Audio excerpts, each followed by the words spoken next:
मैं किशन एक बार पुनः आपके इस पेरिस एजुकेशन चैनल में आपका स्वागत करते हैं।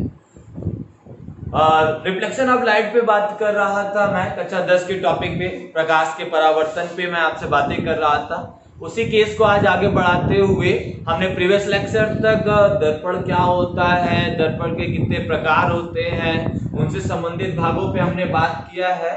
तो उसी केस को थोड़ा सा आगे बढ़ाते हुए आज हम वस्तु का बोध किरण के माध्यम से हम कैसे करते हैं, प्रतिबिंब का बोध हम किरण के माध्यम से कैसे करते हैं, प्रतिबिंब दर्पणों की सहायता से कैसे बनता है ना, किस किस प्रकार के प्रतिबिंब का निर्माण होता है, उन सभी प्रतिबिंब, उन सभी कॉन्सेप्ट पे हम आज बातें करेंगे। तो आप पहले हेडिंग लगा लीजिए वस्तु तथा प्रतिबिंब, ठीक है। उसी केस को आज आगे बढ़ाते हुए हम पहले हेडिंग की तरफ बढ़ेंगे, वस्तु तथा प्रतिबिंब, ऑब्जेक्ट तथा इमेज। देखो ऑब्जेक्ट क्या होता है, वस्तु क्या होता है, सामान्य भाषा में कहोगे तो वो आपका क्या होता है, जिससे बाहर होता है, गुरुत्वाकर्षण के नियम का पालन करता है, यही सब वगैरह वगैरह चीजें, तो वो सब क्या कहलाएगी, हमारी वस्तु कहलाती है। बट अभी मुझे रे के रिस्पेक्ट में बतानी है ना, रे के किरण की सहायता से बताना है कि वस्तु कैसे है, किसे कहते हैं, ये बातें। तो रे की सहायता से हम देखने आए तो यहाँ पे देखो सीधी बात, अवतल दर्पण। तो अवतल दर्पण का केस क्या होता है, अवतल दर्पण का केस क्या होगा,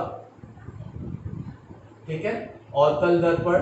तो उस अवतल दर्पण का केस में ये चीजें, ठीक उसी प्रकार से यहाँ पे हम इस तरीके से भी बातें कर सकते हैं, यानी यहाँ पे हल्का सा करो, इनके दबे हुए भाग पे कलई, ठीक है। तो इस दर्पण को हम लोग कहते हैं क्या, उत्तल। इस दर्पण को क्या कहते हैं हम लोग, उत्तल दर्पण। और इस दर्पण को हम लोग क्या कहते हैं, अवतल दर्पण, अवतल दर्पण। चलो दो बातें आराम से समझेंगे। सबसे पहले हम लोग क्या जान ले, वस्तु और प्रतिबिंब, और जान लेते हैं प्रतिबिंब। तो वस्तु किसे कहते हैं, वस्तु किसे कहेंगे, आने वाली प्रकाश किरणें, आने वाली प्रकाश किरणें वस्तु का बोध कराती है। जैसे मैं सीधी सीधी बात कहूं, जैसे क्लास में बैठे हो, तो क्लास में बैठे हुए कई सारे बच्चे बैठे हैं, ठीक है। अब वो उस ऑब्जेक्ट से एक रे निकल रही है जो आके हमारे आंख तक पड़ रही है। ऐसा थोड़ी होता कि आंख निकल के जाता है, ऐसा होता तो दूर बैठे हुए किसी व्यक्ति को हम अपने आंख को ही भेज देते, देख के चला आता। बस समझ आ रही है ना। तो कहने का आशय हमारे ये कि क्या हो रहा है कि ऑब्जेक्ट पड़ा हुआ है, ऑब्जेक्ट से क्या हो रहा है, चाहे वो दीप्त है चाहे अदीप्त है, दीप्त है तो स्वयं अपने प्रकाश को प्रकाशित करेगा तो भी उससे रे निकलेगी, और अदीप्त है तो जो जिस लाइट को एब्जॉर्ब करेगा वो तब उस रे को रिफ्लेक्ट करेगा, तो उस वजह से भी उससे रे बाहर निकलेगी, ऐसा सोचो। तो इंसिडेंट रे या सीधी सीधी बात आपतित किरण किसका बोध कराती है, वस्तु का। हमने यहाँ एक ऑब्जेक्ट कंसीडर कर लिया, यहाँ हमने एक ऑब्जेक्ट कंसीडर किया, इससे एक रे से टकरा रही है, इससे एक रे टकरा रही, तो यह आपतित किरण, ये भी क्या कर रही है, आपतित किरण। तो सीधा सा एक डेफिनेशन हम लिख लेते हैं कि आपतित किरणें, आपतित किरण जिस बिंदु पे मिलती है, आपतित किरण, बात समझ में आ रहा है, आपतित किरण हमने कहा था आने वाली किरण को ही कहते हैं आपतित किरण। आपतित किरण जिस बिंदु पे मिलती है वो क्या कहलाता है, हमारा वस्तु, वो हमारा क्या कहलाता है, वस्तु। अब वैसा ही यहाँ पे भी आपतित किरणें जहां मिलेंगी, आपतित किरणें जहां मिलेंगी, ये देखो आपतित किरण, तो आपतित किरण जहां मिलेंगी वही हमारा कहलाता है ऑब्जेक्ट, वस्तु। अब देखो इस बात को समझो, परावर्तन हो रहा है इस केस पे तो टकरा के वापस जाएगा, टकरा के वापस जाएगा, तो परावर्तित किरण जिस कटान बिंदु पे, यानी परावर्तित किरण जिस बिंदु पे काटते हैं, परावर्तित किरण जिस बिंदु पे काटते हैं वही बनता है क्या, प्रतिबिंब, वही बनता है क्या, प्रतिबिंब। यानी सीधा सा डेफिनेशन आप लिख ले कि आपतित किरण जिस बिंदु पे मिलती है, आपतित किरण जिस बिंदु पे मिलती है उसे कहते हैं हम लोग क्या, वस्तु। और परावर्तन के पश्चात जब परावर्तित किरण, जब परावर्तित किरण जिस बिंदु पे मिलती है या मिलती हुई प्रतीत होती है, ऐसी बातें कर लो, मिलती है या मिलती हुई प्रतीत होती है, वो क्या कहलाती है, वस्तु। मिलती है तो वास्तविक, मिलती हुई प्रतीत होती है तो आभासी। तो दो प्रकार के हमारे पास प्रतिबिंब बनेंगे।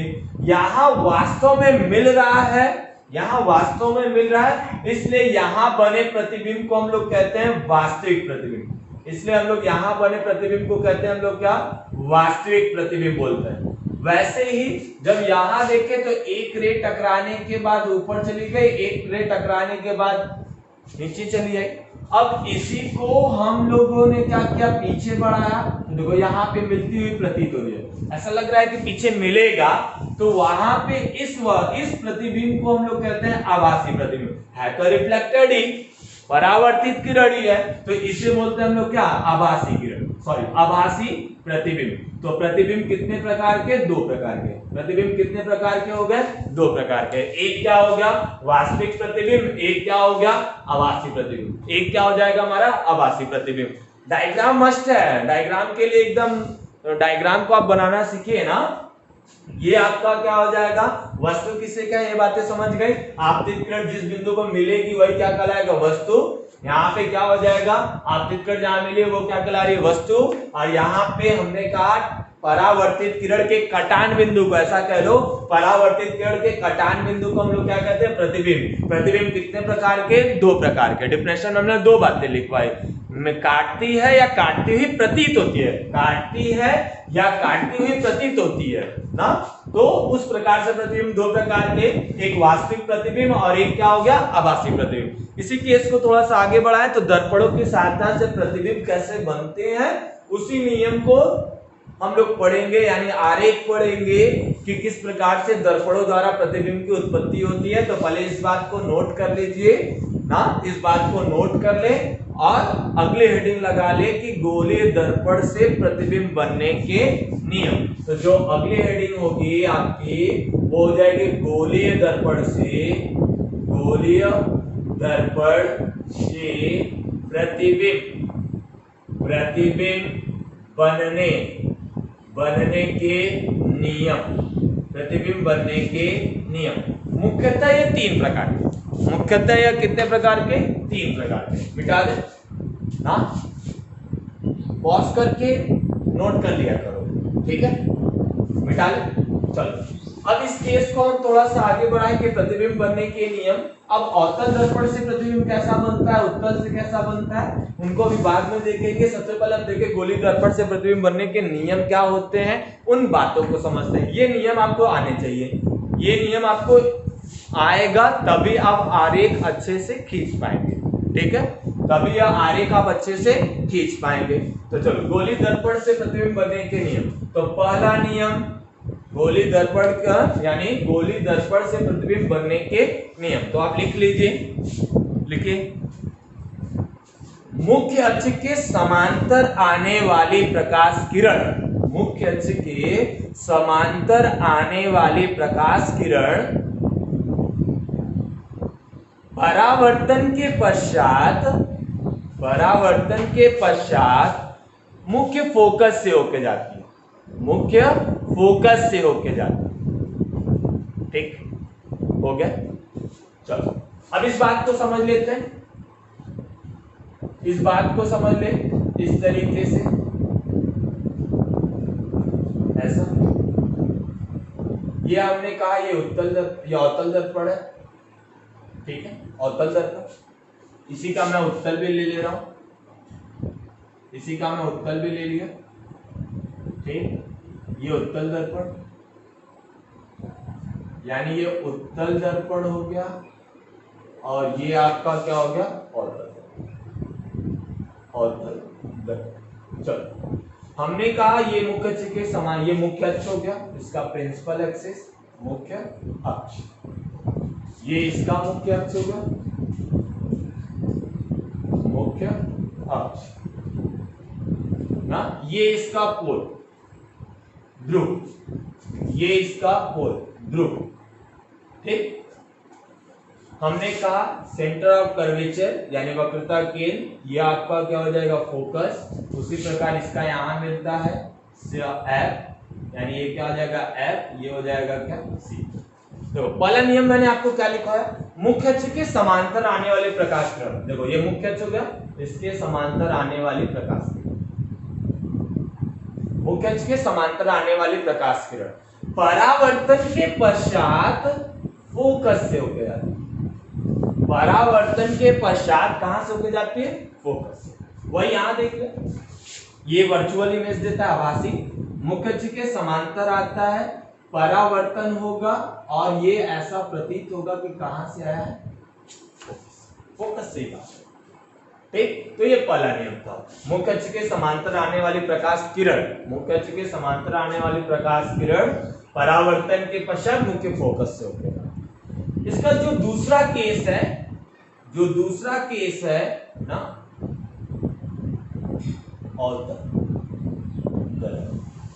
पर लिख देते उत्तर दर। इसका जो दूसरा केस है, यानी इसकी बात कर ले, दूसरा केस, अब इस दूसरे केस में हम एक इसी प्रकार से इसमें भी,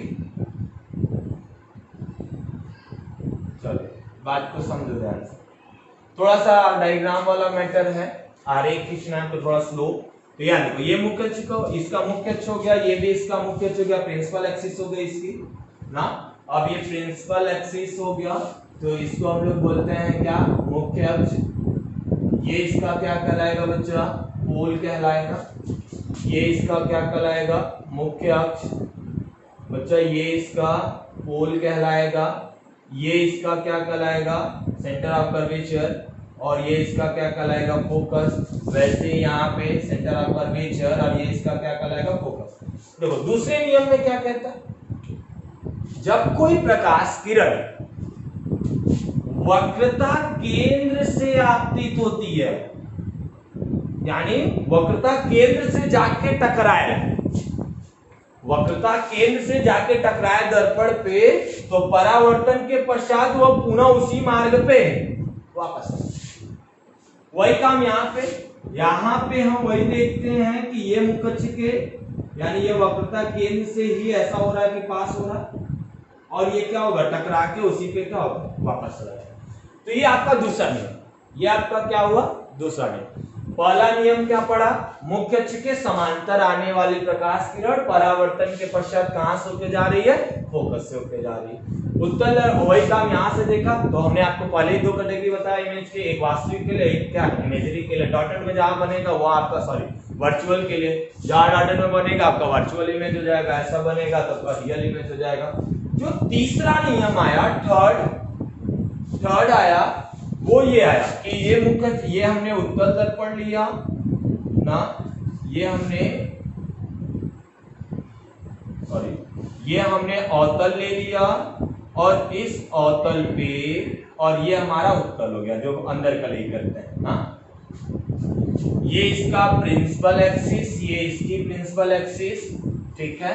तो अब बात को समझो यहाँ से कि ये पोल हो गया, ये मुख्य अक्ष हो गया, ये आपका क्या हो गया, मुख्य अक्ष हो गया, ये आपका क्या कहलाएगा, मुख्य अक्ष हो गया, ये इसका पोल कहलाएगा, ये इसका फोकस कहलाएगा, ये इसका कर्वेचर, वैसे ये फोकस, ये इसका कर्वेचर। देखो ध्यान से समझो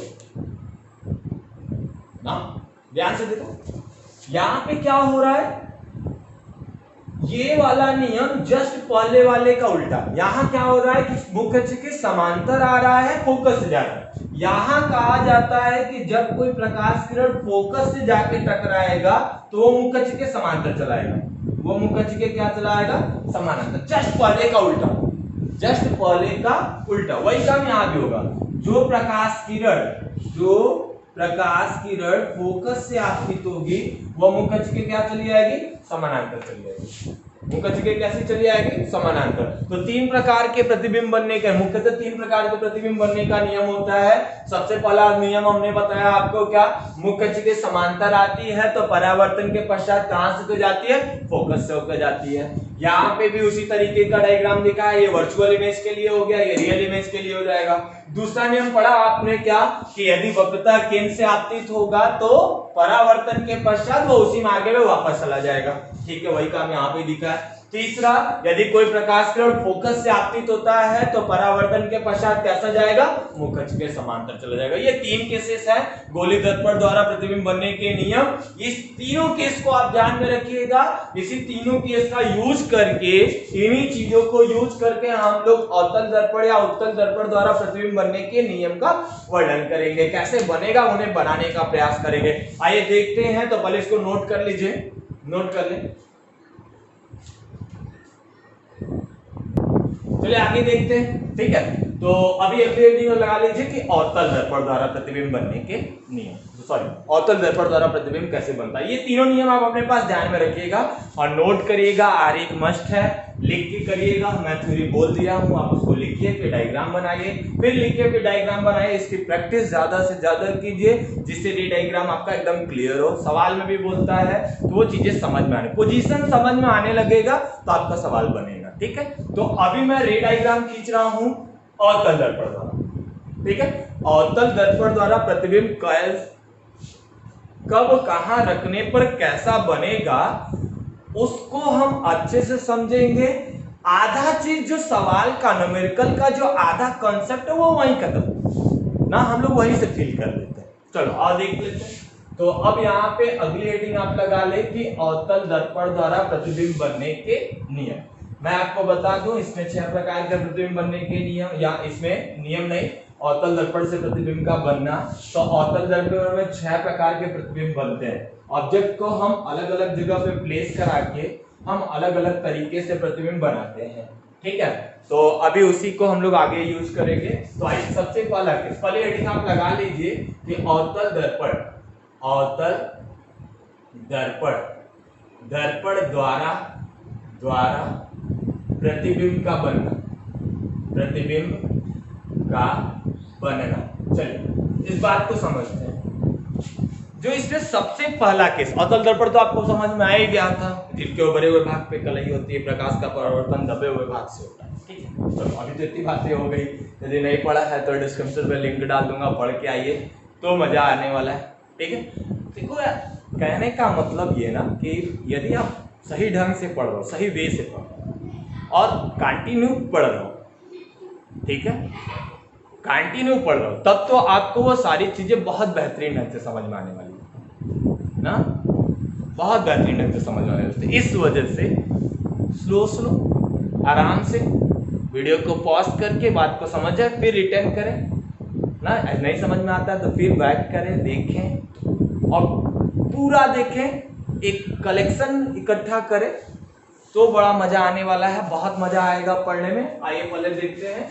तो अब यहाँ देखो, जो पहला केस है, फर्स्ट केस, हमसे कह रहा है कि हम एक ऑब्जेक्ट लेंगे और उस ऑब्जेक्ट को इंफिनिटिव एरियाज पे रख देंगे, अनंत पे रख देंगे, यानी वस्तु अनंत पे, अनंत इंफिनिटिव अनंत पर।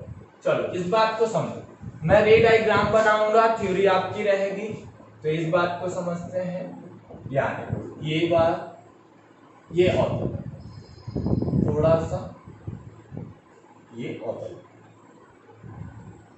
चलो ये इसका प्रिंसिपल एक्सिस, ये मुख्य अक्ष, ये इसका मुख्य अक्ष।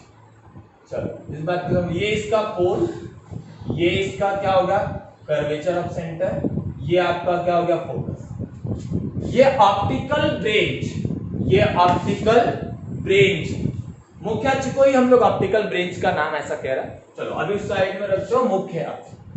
मुख्य अक्ष से नीचे वस्तु को रखते हो तो उसी को हम इंफिनिटी, मुख्य अक्ष से ना नीचे रखे हो उसी को हम लोग कह रहे हैं मुख्य अनंत है। चलो हमने एक ऑब्जेक्ट यहाँ इंफिनिटी, यानी हमने इंफिनिटिव एरियाज पे एक ऑब्जेक्ट है। आपसे मैं बोला हूं क्या कि मुख्य अक्ष से यानी अनंत से जब कोई प्रकाश किरण आती है तो वो पैरेलल आती है। आपको पता है कि प्रकाश सीधी रेखा में चलती है। चलो ओके, ये दोनों इंसिडेंट है, ये दोनों आपसी स्पिन है, यही दोनों जाके इस पे मिलेंगे तो क्या बनेगा, वस्तु। अब हमें ये बात भी पता है कि पहला नियम यूज करो कि मुख्य अक्ष के समांतर आने वाली प्रकाश किरण, मुख्य अक्ष के समांतर आने वाली प्रकाश किरण परावर्तक को नियम यूज करा। अभी मैंने ऑब्जेक्ट रखा अवतल दर्पण के सामने, अब मैं यूज किसको कर रहा हूं, अपने उस नियम को ना। तो अब उस नियम को, ये आया लाइन आ गया, ये आ रहा इंसिडेंट, दो लाइन आई, इंसिडेंट रे आया, अब इंसिडेंट रे जाके टकराया, टकराने के बाद हमारा दर्पण का नियम क्या कहता है कि टकराने के बाद कहां से होकर जाएगा, फोकस से। तो देखो ये बातें, ये तो गया फोकस से, थोड़ा सीधा बना लेते हैं, ये तो फोकस से गया, वैसे बातें करो तो ये भी फोकस से गया। तो देखो ये दोनों यहां से आपतित है, आपतित। तो अभी अभी हमने आपसे थोड़ी देर पहले बात किया कि आपतित किरण किसका बोध कराती है, वस्तु का। किसका बोध कराती है, वस्तु का। प्रतिबिंब कब बनता है, जब परावर्तित किरण यानी टकराने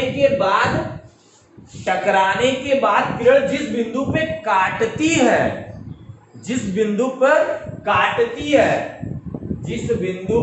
काटती है वही बनता है प्रतिबिंब। तो अब सीधा सीधा बताओ, प्रतिबिंब तो यहां बना, यहां बन गया प्रतिबिंब। अब एक बताओ, सच में काटा है ना, वास्तव में काटा है कि काटता हुआ प्रतीत हुआ है, काटा है ना। तो यानी वस्तु का जो प्रतिबिंब है, अनंत पे रखी वस्तु का प्रतिबिंब, अब इसका क्या लिखेंगे डिस्क्रिप्शन कि अनंत पे रखी वस्तु का प्रतिबिंब, जो रिजल्ट आया अनंत पे रखी वस्तु का प्रतिबिंब कहां बन रहा है, फोकस पे बन रहा है, फोकस बिंदु पर ना। फिर वास्तविक बन रहा है कि आभासी, वास्तविक की आभासी, चलो आप कैसे बोलोगे कैमरे के अंदर से, ये क्या हो जाएगा, वास्तविक, वास्तविक बोल रहे थे कुछ लोग ना, चलो वास्तविक प्रतिबिंब।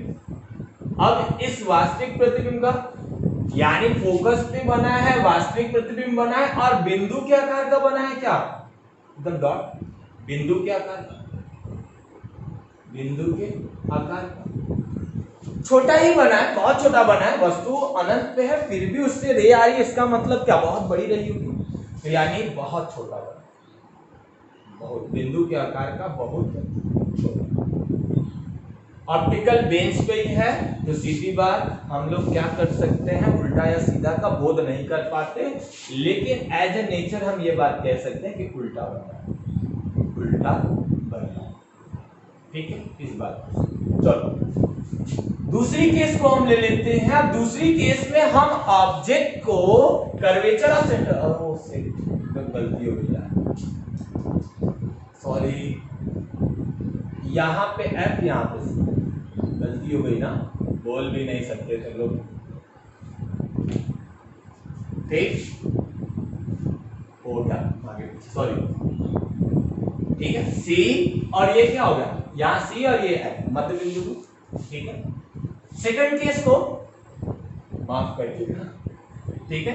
अब देखो ऑब्जेक्ट को हम लोग यानी वस्तु को हम लोग अनंत और वक्रता केंद्र के बीच, वक्रता केंद्र सी के बीच, चलो ये दूसरा केस, यानी हमने यहां पे ऑब्जेक्ट को अनंत और वक्रता केंद्र के बीच में रख दिया, ये प्रिंसिपल एक्सिस, ये इसका वक्रता केंद्र, ये इसका, नहीं होगा, ये हमने एक ऑब्जेक्ट रख लिया, ये इसका ध्रुव, एक ऑब्जेक्ट हमने रखा ए बी, ऑब्जेक्ट से ये रे इसके साथ जा रही है, टकरा रही है। अब देखो मुझे ये बताओ कि मुख्य अक्ष के समांतर जा रही है क्या, तो मुख्य अक्ष के समांतर गई है, तो हमारा नियम क्या कहता है, कहां से होकर जाएगी, फोकस से होकर जाएगी। अब समझ में आ रही, कहां से होकर जाएगी, फोकस से। कम से कम प्रतिबिंब बनने के लिए दो किरण, रिफ्लेक्टेड किरण काटनी चाहिए, दो परावर्तित किरण काटनी चाहिए। तो यहां से देखो मैं ऐसी बातें कर लूं, चलो सी यहां कर, ऐसी बातें कर लूं, ये जाके उससे टकराया, टकराने के बाद इसी पे क्या होगा वापस, देखो यहाँ से आपतित है, यहाँ से आपतित है, आपतित किरण किसका बोध कराएगी, वस्तु का। लेकिन यहाँ से ये परावर्तित है, यहाँ परावर्तित, तो यहाँ काटा है ना, तो यानी वस्तु का प्रतिबिंब कहाँ बना है, सी और एफ के बीच में, उल्टा बना है, यानी ये बी डैश और ये क्या हो गया, ए डैश। यानी हम इसको ऐसा लिख सकते हैं कि वस्तु का जो प्रतिबिंब है, वस्तु का प्रतिबिंब ना सी वक्रता केंद्र और एफ के बीच, एफ के बीच उल्टा बना है, वास्तविक भी है क्या, हाँ वास्तविक है, और वस्तु से छोटा, और वस्तु से छोटा, वस्तु से छोटा बनता है, ठीक है। यानी वस्तु का प्रतिबिंब सी और एफ के बीच में उल्टा, वास्तविक और वस्तु से छोटा बनता है, ये दूसरा कंडीशन। अब देखो अनंत पे रखा, यहां रखा, अब सी पे ले जाकर रख दे क्या, ये सबसे बढ़िया केस। तो यानी अब हम केस को, थर्ड केस है, यानी वस्तु को, वस्तु वक्रता केंद्र पर, सेंटर ऑफ कर्वेचर पे वक्रता केंद्र पर हो। चलो इस बात को समझो, इस बात को अच्छे से समझो। यानी यहाँ पे थोड़ा इसको अच्छे से बनाइएगा डायग्राम को आप लोग। ये इसकी प्रिंसिपल एक्सिस, ये इसका सेंटर ऑफ कर्वेचर, ये इसका फोकस, ये इस पे हमने एक ऑब्जेक्ट रखा, ये क्या हो गया, ए बी। ये मुख्य अक्ष के कैसा जाएगा, समानांतर। अब एक होगा कि ये क्या कहलाएगा, फोकस से होकर जाएगा। चलो इसको भी बाद में बनाते हैं, इसको ना करो। यदि मुख्य अक्ष के समानांतर जा रहा है तो परावर्तन के पश्चात कहां से होकर जाएगा, फोकस से। फोकस से यानी सीधी से बात करो कि फोकस से यदि आपतित हो रहा है, तीसरा वाला नियम, फोकस से आपतित हो रहा है तो परावर्तन के पश्चात मुख्य अक्ष के क्या चला जाता है, समानांतर। वैसे ही बातें हम लोग इसके साथ भी करेंगे, जस्ट उसके नीचे काटता है तो थोड़ा सा डायग्राम उल्टा बना रहे हैं, थोड़ा अच्छा लगने के लिए। यानी क्या हो जाएगा, ठीक है, थोड़ा सीधा बनाइएगा, ऐसे हम बनाए। देखो ये क्या होगा, मुख्य अक्ष के समानांतर गया, मुख्य अक्ष के समानांतर गया तो कहां से हो गया, फोकस से। अब फोकस से जाएगा तो मुख्य अक्ष के क्या हो जाएगा, समानांतर चला। देखो यहां से आपतित, यहां से आपतित, तो आपतित किरण किसका बोध करा देगी, वस्तु का। यहां से ये परावर्तित, यहां से परावर्तित, तो देखो वस्तु का प्रतिबिंब जस्ट उसी के नीचे बना है, क्या बगल में सी लिखते हैं, जस्ट वक्रता केंद्र के जस्ट नीचे ही बना है, संयुग्मी स्थिति इसको बोलते हैं, ठीक है। तो यानी यहां पे बना प्रतिबिंब, यहां पे क्या बना, प्रतिबिंब। यानी वस्तु का प्रतिबिंब, वस्तु का प्रतिबिंब, प्रतिबिंब वक्रता केंद्र के नीचे ही, नीचे ही उल्टा, वास्तविक, उल्टा भी बना है, यहां से ये बी डैश हो जाएगा और ए डैश हो जाएगा, वास्तविक ना, और ठीक वस्तु के बराबर, वस्तु के बराबर। बात को समझ के चलो, बराबर होता है, ठीक है, बात समझ में आ रही। देखो बहुत दूर था, बिंदु का बना, और नजदीक लाया, थोड़ा छोटा बना, अब और नजदीक लाया, जैसा था वैसा बना। अब इसका मतलब मैं और आगे लाऊंगा तो बड़ा बनेगा कि छोटा, बड़ा बनेगा। देखो प्रतिबिंब की साइज बढ़ती जाए, प्रतिबिंब की साइज क्या होती जाए, बढ़ती जाए। तो ये थर्ड केस। चौथा केस अलग करके चलना, सभी लोग अलग करके याद रखिए। चौथी केस को समझो, वस्तु को हम लोग सी और एफ के बीच में रखें, सी व एफ के बीच, सी व एफ के बीच। चलो इस केस को समझो। सब उत्तल, सभी अवतल दर्पण पे मैं बातें कर रहा हूँ, उत्तल पे भी बातें करूंगा, उसमें दो कंडीशन केवल आती है। चलो इसमें देखो, ये प्रिंसिपल एक्सिस, यहाँ पे हमने इसको क्या लिया, सी, यहाँ पे हमने लिया एफ। अब ये इसका क्या हो गया, पोल, ये ऑब्जेक्ट इसके बीच में रखा है, ये मुख्य अक्ष के कैसा जाएगा, समानांतर, कहां से होके जाएगा, फोकस से। अब एक बात और, कि फोकस से यदि आपतित होगा तो, यदि अब फोकस से आपतित होगा ना, ये फोकस से आपतित होगा तो ये मुख्य अक्ष के कैसा चला जाता है, समानांतर। तो वस्तु का प्रतिबिंब कहाँ बना, वस्तु का प्रतिबिंब बना कहाँ, अनंत और वक्रता केंद्र के बीच। देखो अभी भी टेबल के नीचे बना है ना, तो ये ए बी हो गया, तो ये बी डैश हो गया और ये ए डैश, उल्टा बनेगा, उल्टा बनेगा। यानी वस्तु का प्रतिबिंब, वस्तु का प्रतिबिंब कहाँ बना बच्चा, अनंत और वक्रता केंद्र, अनंत व वक्रता केंद्र के बीच, वह अनंत और वक्रता के बीच। कैसा, उल्टा। वास्तविक अभी भी है, काट रहा है, वास्तविक और वस्तु से अब बड़ा बन गया ना, वस्तु से बड़ा बनता है। ठीक है, ये बात आरेख को एकदम क्लियर करके चलेगा। ठीक है, चलो ये चार, दो केसेस इसमें और बचे। इधर से हो गया तो मिटा दे, यहां से हो गया तो मिटा दे, मिटा दे। चलिए अब यहां से, अब वस्तु को थोड़ा और आगे बढ़ाओ तो कहां लेके रखोगे, फोकस पे ही रखोगे ना, थोड़ा साफ सुथरा बनाइएगा आप लोग।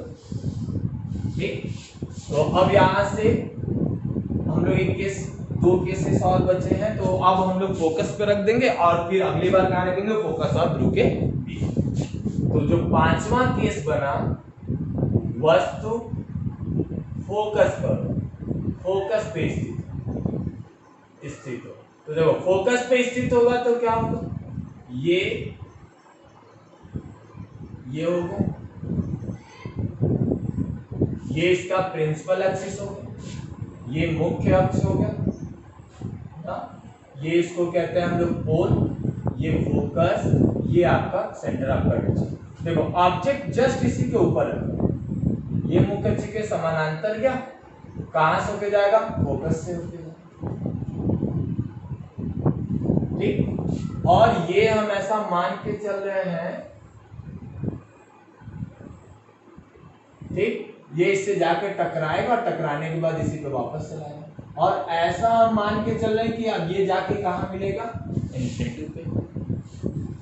तो यहां से ये आपतित है, यहां से ये आपतित है, ये आपतित है, यहां से ये आपतित है, लेकिन टकराने के बाद यहां से ये परावर्तित, ये परावर्तित, तो यहां क्या बनेगा, प्रतिबिंब। ऐसा मान के चल रहे जैसे पहला केस ऐसे ओपन है।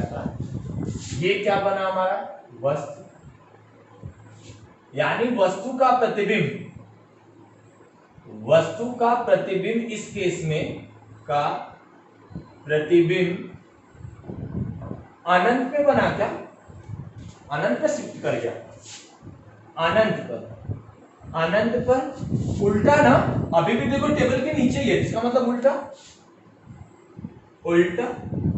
वास्तविक है ना, वास्तविक, और अब देखो वस्तु से बहुत बड़ा, वस्तु से बहुत बड़ा, वस्तु से बहुत बड़ा, बहुत बड़ा बनता है। चलो ये केस आपका हुआ 5। ठीक है, आरेख आना चाहिए, इसकी प्रैक्टिस आप जितना करोगे वही आए। ठीक, अब इसका लास्ट केस, छठा केस, ऑब्जेक्ट को कहां रखते हैं, और ये सबसे इंपॉर्टेंट केस सवाल के दृष्टिकोण से भी है। छठा, वस्तु F और P के बीच, F और P के बीच, फोकस और पोल के बीच। चलो यहां पे हमने ये रखा, यहां, ठीक, ये आपका हो गया क्या, उत्तल दर्पण, ये प्रिंसिपल एक्सिस, इसको आप ध्यान से समझेंगे, ये फोकस, ये पोल, ये सेंटर। हमने एक ऑब्जेक्ट यहां रखा, मुख्य अक्ष के समानांतर जाएगा और कहां से भी जाएगा, फोकस। अब इधर नहीं मिलेगा, ये मिलता ही नहीं इधर, इसको डॉटेड में हम लोग क्या करते हैं, पीछे, ठीक, वैसे ही सेंटर ऑफ कर्वेचर से होके जाएगा, ये वाली बात ऐसे लाइन ड्रा कर लो, ठीक, ये जाके उससे टकराया, टकराने के बाद ऐसे वापस चला आएगा, तो ऐसा मान के चलते हैं कि इसे पीछे की तरफ करेंगे। चलो ऐसे समझो कि इसको जब हम पीछे की तरफ ले गए ऐसे, तो यहाँ जाके मिला, तो तो वस्तु का प्रतिबिंब कहाँ बना? दर्पण के पीछे। वस्तु का प्रतिबिंब कहाँ जाके बना? दर्पण के पीछे। यहाँ ए भी है, अब देखो टेबल के ऊपर बन गया तो यानी सीधा बना, लेकिन वस्तु से बड़ा बना। और देखो अब आभासी है, वास्तविक नहीं है। यही केस आपका है, सवाल बनाते समय भी यही है। आपको जो क्वेश्चन मिलेगा उस क्वेश्चन के अकॉर्डिंग देखना होगा कि लेंथ कितना फोकस का दे रहा है, वस्तु कहाँ रखा जा रहा है। तो आधी बातें तो वैसे ही स्पष्ट होगी। यानी आपका कोई वस्तु फोकस दूरी से ज्यादा दूरी पे रखा गया है तो इसका मतलब उस केस में सारा प्रतिबिंब कैसा बनेगा? वास्तविक। और यदि वस्तु फोकस दूरी से कम दूरी पे रखा जाएगा तो कैसा बन जाएगा? आभासी। यानी वस्तु का प्रतिबिंब दर्पण के पीछे, दर्पण के पीछे कैसा? सीधा ना, बड़ा और आभासी बनता है, आभासी बनता है। इस केस को ध्यान से रखिएगा, ठीक है। आपने 6 केस में देखा दर्पण के कि 5 केसेस में हमारे पास कैसा प्रतिबिंब बना? वास्तविक बना, वास्तविक बना। उसके बाद एक लास्ट में कहां बन गया? पीछे, ठीक है। तो ये कंप्लीट हुआ क्या? अवतल दर्पण द्वारा प्रतिबिंब का बनना, 2 केसेस और उत्तल दर्पण द्वारा। इस प्रकार आपका आलेख समाप्त होगा, आरेख ना। तो अगली हेडिंग आप यहां लगा लें, अगली हेडिंग आप लगा लें कि उत्तल दर्पण द्वारा प्रतिबिंब का बनना। उत्तल दर्पण द्वारा, उत्तल दर्पण द्वारा प्रतिबिंब का बनना, उत्तल दर्पण द्वारा प्रतिबिंब कैसे बनता है उस बात को समझ के चलो, ठीक है। तो हेडिंग रहेगी हमारी उत्तल दर्पण द्वारा प्रतिबिंब का बनना, प्रतिबिंब का बनना। चलो इस बात को समझो, उत्तल दर्पण द्वारा प्रतिबिंब का बनना। तो हेडिंग हो गई उत्तल दर्पण द्वारा प्रतिबिंब का बनना। चलो बनाते हैं। इसमें देखो 2 केसेस आना है, क्योंकि इसमें सभी चीजें कहां रखी गई? सभी चीजें कहां होती है? परावर्तक तल के दूसरी ओर होती है। परावर्तक तल के कहां होती है? दूसरी ओर होती है। तो यहाँ पे, और शीशा जब भी आपको देखना होगा तो परावर्तक तल की ओर देखोगे ना, जिस तरीके से चिपना है जिस तरफ, उसी तरफ शीशा देखोगे, उल्टे तरफ जहां कलर हुआ है, ऐसा होगा ना। तो वही बात है। तो अब इसका सारा सेक्शन उधर है, इस हिसाब से हम ऑब्जेक्ट को एक बार कहां रख लेते हैं? इन्फिनिटिव पे, एक बार प्रिंसिपल एक्सिस पे, कहीं भी रख लेते हैं। आप कहीं भी रख, ठीक है, क्योंकि इसका सारा पार्ट उधर है तो वो वाला केसेस, सारे केसेस यहाँ मिलने वाले नहीं है। तो इसमें जो सबसे पहला केस आता है वही इन्फिनिटिव एरियाज पे आता है कि हम लोग ऑब्जेक्ट को कहां रख ले? अनंत पे। यहाँ वस्तु को हम लोग कहां रख ले? वस्तु अनंत पर, अनंत पर। चलो इस बात को समझो, अनंत में ये आपका उत्तल दर्पण हो गया, ये आपका उत्तल दर्पण, ठीक है। सीधी लाइन क्यों बना रहा? बात समझ आ रहा है? देखो पूरा सिलेंडर नहीं होता, आप बीच में से नजदीक से छोटा सा सेक्शन तोड़ोगे तो देखो सीधा इसमें ऐसे शीशा गोल है, और उसको बीच से तोड़ोगे तो वो छोटी दूरी तक सीधा ही रहता है, इसलिए सीधा बीच में बना के मैं हल्का सा मोड़ा ना। तो नियम तो यही होता है। हाँ, किताबों में कर्व करके पूरा दिया है, या ऐसे सभी नॉर्मल सभी लोग पढ़ाते हैं, सभी लोग पढ़ाते जैसा होता है वैसा ही, बट नियम तो ऐसा ही होता है कि हमने बहुत छोटे प्रतिबिंब की बात कर रहे हैं, शीशा बहुत छोटे में देख रहा हो, ऐसा नहीं कि बहुत बड़े शीशे में देख रहा हो, तो छोटा सेक्शन तोड़ते तो लगभग लगभग सीधा ही होता है ना। याद रखो, ये इसका प्रिंसिपल एक्सिस, ये इसकी प्रिंसिपल एक्सिस, ये इसका फोकस, ये इसका पोल। ऑब्जेक्ट कहाँ रख दिया है? इन्फिनिटिव एरियाज पे रख दिया है। मुख्य चिके कैसा जाएगा? समानांतर जाएगा, मुख्य चिके समानांतर जाएगा। परावर्तन के पश्चात वापस चला जाएगा, डॉटेड में हम लोग देखेंगे कहाँ जाके मिल रहा है, यानी सेम। बट यहाँ पे क्या बनेगा? आभासी। यहाँ पे क्या बनेगा? आभासी बन जाएगा, ठीक है। यानी वस्तु का प्रतिबिंब, वस्तु का प्रतिबिंब, प्रतिबिंब फोकस पर, फोकस पर बिंदु के आकार का, बिंदु के आकार का ना, और कैसा? आभासी बनता है। चलो अब इसमें एक लास्ट केस, बस यही लास्ट केस बचता है कि हम वस्तु को प्रिंसिपल एक्सिस पे कहीं भी रख दें, यहाँ रखो, यहाँ रखो, यहाँ रखो, यहाँ रखो, कहीं भी रख दो। तो देखो वस्तु मुख्य अक्ष पर स्थित हो, सीधा मुख्य अक्ष पर स्थित हो ये चीजें। चलो अब इस बात को समझो, ये इसकी प्रिंसिपल एक्सिस, ये इसकी क्या होगी प्रिंसिपल एक्सिस। अब इसके अकॉर्डिंग हमने एक ऑब्जेक्ट को यहां रखा, ये इसकी फोकस दूरी, ये इसका वक्रता केंद्र मुख्य अक्ष के समानांतर जाएगी और ये फोकस से होकर जाएगा, ऐसे पीछे दिखाया। दूसरा केस, दूसरी बातें यहाँ पे हम ऐसा कंडक्ट कराते हैं, ये कर्वेचर वाला इसी पे जाके टकराएगी, इसी पे क्या होगी वापस आएगी। यहां से परावर्तित देखो वस्तु कहां काट रही है, P और F के बीच में काट रही है, P और F के बीच में काट रही, तो यानी वस्तु का प्रतिबिंब C और F के बीच में बना, वस्तु का यानी क्या होगा P और F के बीच में बना है, ये आपका A, ये आपका B, तो ये आपका A डैश B डैश और सीधा बना है। और कैसा बना है, सीधा बना है। तो यानी वस्तु का प्रतिबिंब, ये ऑलवेज हर केस के लिए इधर रखो, बस इंफिनिटी को छोड़ के इधर कहीं भी रख लो, यही बनना है। यानी वस्तु का प्रतिबिंब P और F के बीच कैसा, सीधा बना है क्या, सीधा छोटा बना है, ऐसा ही होगा, छोटा बना है और आभासी बना है, ठीक है। ये आपका कॉन्सेप्ट हुआ अवतल दर्पण और उत्तल दर्पण द्वारा प्रतिबिंब बनने का, अवतल दर्पण तथा उत्तल दर्पण द्वारा प्रतिबिंब बनने का ये केसेस हुआ। आप अवतल दर्पण में देखें कि 5 केसेस में हमें वास्तविक प्रतिबिंब मिला है, 1 केसेस में हमारा क्या मिला, आभासी मिला। इसमें क्या मिला है कि यहाँ पे इसमें दोनों केसेस में आभासी मिला, यानी सीधी सीधी बातें मैं आपसे करूं कि दर्पण के पीछे बन रहा है तो वो आपका कैसा बन रहा है, आभासी, ठीक है। तो आज की लेक्चर बस यहीं मैं समाप्त करता हूं। आज हमने आपको प्रतिबिंब के कॉन्सेप्ट को सिखाया, इसको आप मस्टली प्रैक्टिस अच्छे से करना।